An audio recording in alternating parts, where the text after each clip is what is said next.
Another day, another high-performing, high-scoring thriller of a match in the IPL 2021. This time between Kolkata Knight Riders and Sunrisers Hyderabad, and it was the former side that emerged victorious, albeit only by 10 runs. Hello again. This is the Sports Lumo. I am Shane Dias, that is Arnab Mukherjee. Welcome everyone to our post-match discussion of the third match in the 2021 edition of the Indian Premier League. Arnab, first I've got to say, what a match, huh? Certainly agree with you, Shane. What a fun experience it was. I mean, both these teams, they really had some of the best performers in the T20 format of the game, and they certainly lived up to expectations. Although David Warner, he certainly let me down to a certain extent, but I guess he will improve the performances as the season, goes on and on and on. Yeah, I think there's plenty of things to nitpick as far as the SRH goes, but let's start with the winners, the KKR boys. I mean, there was plenty of questions with regards to the batting coming in, because while they had a lot of dependable performers, you could maybe pinpoint one or two players who were true game changers. Yet, in today's match, you had two guys who were the dependable performers, Nitish Rana, Rahul Tripathi, step up to the plate, score the big runs, lay the platform for what turned out to be the win, an opening win for KKR. Certainly, I was very impressed by Nitish Rana and Rahul Tripathi. I mean, these guys, they are not the most popular cricketers in the KKR squad. But when the team needed some match winners, they certainly stepped up and got the job done.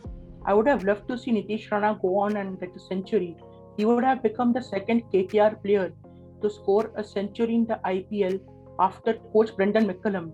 McCullum scored an unbeaten 158 in the first match of the inaugural edition against RCB. But then I guess the wait continues for another match, I guess. I do hope so. It's another match only because it's been unbearable for me as a KKR fan. But Rahul Tripathi, I'm very, very happy for him. I'm really happy for him because I feel he always had the talent, but he needed the right platform. KKR are famous for backing their lads, and he's certainly getting all the necessary support. So kudos to him and the management for giving him the backing and the motivation needed to go out and perform. And speaking of giving players backing, I think one player who struggled a bit both in terms of batting, captaincy, etc. last season was Dinesh Karthik. Obviously, he was relieved of that thereafter. And I think today when you saw him batting that little 22-run cameo of 9 balls, you saw him play with a little bit more freedom. And you could argue that, now that he's not captain, he's definitely freed from those burdens a little bit. So do you think we can see more of this now, considering the reins are with Morgan, someone who's used to handling the pressure of captaincy as well as being a lead batsman? I certainly agree with you. I was very impressed with Karthik tonight. I mean, the manner in which he went about finishing the game, really lovely cameo. And another point, I would really like to appreciate the team management for handling the turn of power basically from Karthik to Morgan in a very mature manner. I mean, in the past instances, we have seen this transfer of power from one captain to another. It can be really murky. The whole team atmosphere, it can go down the drain.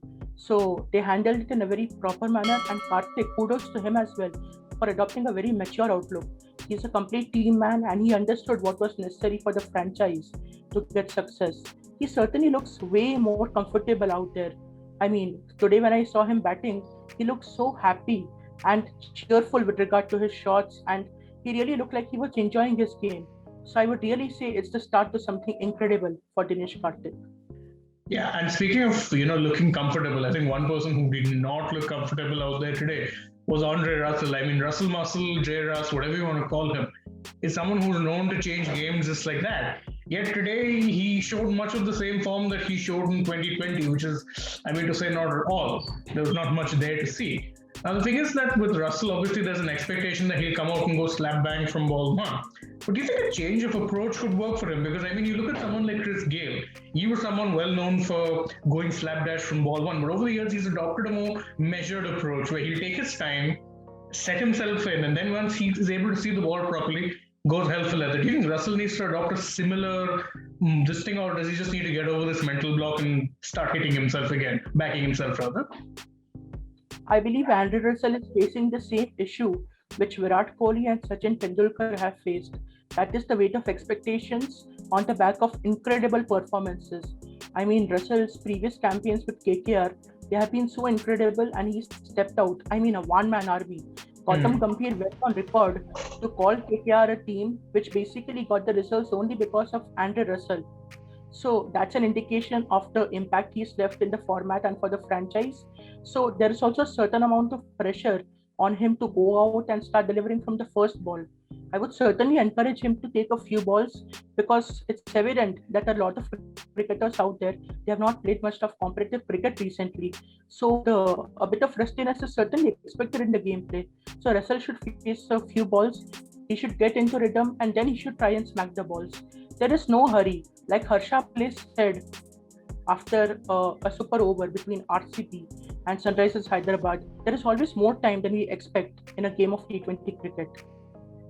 And now moving on to the way, KKR bowled. Obviously, this track, by the looks of things, was pretty batsman friendly. But for the most part, the bowlers did all right. And I think what would be cheerful for most KKR fans was seeing how well Pat Cummins actually led the lineup. I think last year there was again, you're speaking of weight of expectations. He was weighed down heavily by that price tag, the auction price tag. But this year he looks a lot more comfortable in his skin. And he was definitely not shying away from things today. He was looking to attack. He was looking to, get the ball into dangerous areas. And he was, most importantly, fairly economical. So I think, can KKR expect more of the same coming from him? Because we all know he's a quality bowler, but he just didn't find that same rhythm last season. Yeah. Well, to be very honest with you, I would like to bring one important point into consideration. That is, last season, when Cummins was getting hit for runs, Brendan McCullum was one of the few people who actually backed him to the hilt. McCullum is a huge fan of Cummins, and he was one of the few people who actually asked the team management to go down till the last penny for acquiring Cummins' services. So, of course, I believe the Australian is trying to repay the same fate, and the impact he can have on the game, that was fairly evident today. I mean, if you see the KKR lineup, if Pat Cummins had gone for, say, 30, 40 or 50 runs, I would say 50 runs, that would be a fair estimate. The team morale in the bowling department would have completely, could have been in a very bad state, and we could have very well lost them, I say. So it was very important the role that Cummins played in ensuring that the remaining bowlers, they were composed and they were able to get the job done. So certainly a brilliant start, and I really hope he goes on in a similar vein. Now, obviously, we've spoken a lot about KKR and how well they actually performed. But the fact of the matter is, I don't think SRH made matters very easy on themselves. And it was a case of being haunted by old ghosts because, the same thing gets exposed. With SRH, you get their top order early. The middle order gets exposed. And often they tend to struggle. Today, were it not for Bairstow, who basically was playing as an opener, considering both Warner and Saha were dismissed early, and Manish Pandey, who was always expected to be a linchpin, were it not for these two, they could have been staring down the barrel of a much bigger defeat, considering Warner, who's so key to the way they play, was out cheap, as was Saha. So it's the same problem, just coming back in a different way again. That top order over-reliance, you can say. Certainly, I agree with you. I believe Warner's dismissal played a massive impact on the game today. If he would have gone on to get a half century, then KKR could very well have lost the game. We all know what a destructive opener he can be. He's a very, very consistent player. So, of course, his dismissal was a turning point. But then it's no secret that they are quite reliant on Warner and Bairstow for getting the runs. Today it was another example. I was very impressed with the manner in which Bairstow comfortably went about scoring in the middle order. If I'm not wrong, he's not very comfortable batting in the middle order, and he's more of an opener. But then that's an example of how mature he is with regard to his outlook, that he answered the call of the team and he went about performing in whatever role allotted to him. But then, of course, the old demons, they came out and affected the franchise when it all mattered, A good start tonight, it could have very well set the stage for a victorious campaign. These early wins, they have a much bigger role than we understand. I honestly believe so. So today, Manish Pandey, he did play a good role.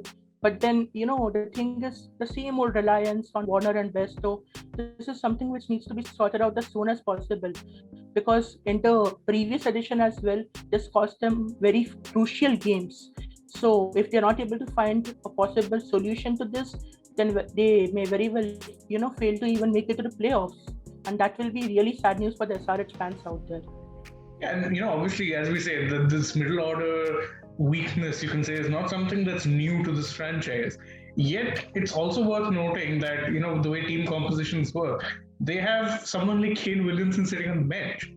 Now, obviously, bringing him in is an option, but you would be affecting the team composition due to the overseas players quota. So, I mean, in your opinion, if you have to just go out on a limb, what do you think they could possibly do to make that middle order more level? Because it's not fair to expect Warner and Bairstow to perform in every single game. It's just not possible.